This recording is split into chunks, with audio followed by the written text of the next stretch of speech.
इधर उधर फेंकना नहीं, उसका चंदन बनाकर एक मुठिया बनाकर तैयार रखो। और जब तुम्हारे जीवन में तुम्हें लगे कि हरे वृक्ष को नहीं काटना, हरे वृक्ष को बेकार नहीं करना, जो बेलपत्री का वृक्ष सूख गया हो, जो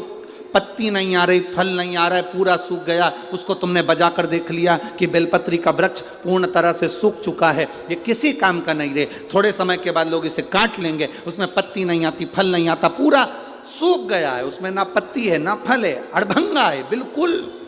खाली। उस बेलपत्री के वृक्ष की जड़ को, उस तने को, उसको निकाल लो और उसकी एक अच्छी मुठिया बनाकर तैयार रखो। उस मुठिया को तुम्हारा मन पड़े, जिस दिन तुम्हारे पास में चंदन घिसने का सिलवट्टा हो, उस पर घिस कर उस चंदन को एकत्रित कर कर एक प्रदोष, एक शिवरात्रि हर महीने आती है, प्रदोष हर महीने आती है, सोमवार की अष्टमी 2-2, 3-3 महीने में जरूर आती है।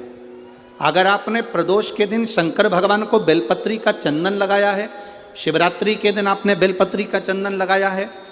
और यदि सोमवार की अष्टमी के दिन बेलपत्री का चंदन लगाया है, इन तीनों डब्बी को आप अलग अलग कर लीजिए। एक डब्बी रख लो आपके पास में कि मैंने सोमवार की अष्टमी के दिन बाबा को चंदन का लेपन करा है और बेलपत्री का चंदन लगाया। उस चंदन को निकाल कर शिवलिंग में से निकाल कर एक डब्बी में भर कर रख लीजिए, या तो कोई प्लेट में उसको सुखा लो, प्लेट में सुखा लो उसको, और प्लेट में सुखा लो उसको, और या तो गोली बनाकर उसकी गोली बनाकर रख लो। दूसरा,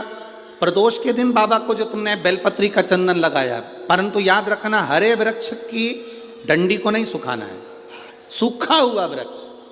और यदि आपने प्रदोष के दिन का चंदन बनाया है तो उसको बाबा पर लगाकर उसके लेपन को आप निकाल कर उसकी गोली बनाकर ले लीजिए। तीसरा, शिवरात्रि के दिन आपने बाबा को अगर बेलपत्री का चंदन लगाया है तो उसको शिवलिंग पे से उतार कर उसको प्लेट में सुखाकर उसकी गोली बनाकर रख लीजिए। अब प्रयोग करिएगा, कभी मौका मिल जाए तो प्रयोग कर कर देखिएगा। शरीर में कहीं पर भी गांठ पड़ गई हो और डॉक्टर कह रहा है कि इसका ऑपरेशन जरूरी है, तो प्रदोष के दिन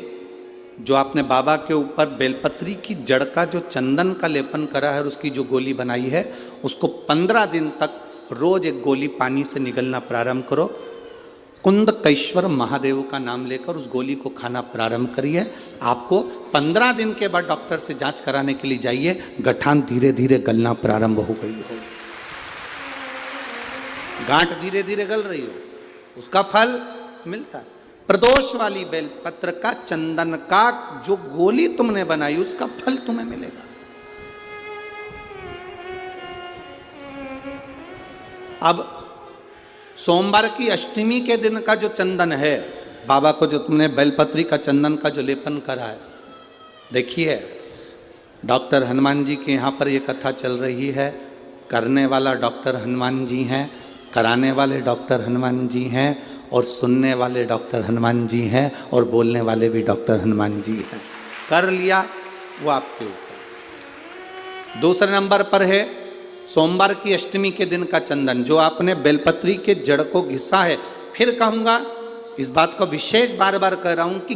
हरे पेड़ को मत काट लेना, हरे पेड़ को नहीं, जो पेड़ पूरी तरह से सूख गया, ना पत्ती ना फल, उसको बजा कर देख लो कि ये पेड़ पूरा सूख चुका है, तब उस पेड़ की जड़, जो जिसको लोग काट कर ले जाने वाले हैं, बाहर फेंकने वाले, उसकी जड़। दूसरे नंबर पर है सोमवार की अष्टमी के दिन आपने जो बाबा को लेपन करा है, बेलपत्री की जड़ का चंदन बनाकर लेपन करा है, उसकी जो गोली है। अगर बच्चा 8 साल का हो गया, 9 साल का हो गया, 10 साल का हो गया, और वो गंदगी कर रहा है, बिस्तर पर गंदगी कर रहा है, सुसु कर रहा है, या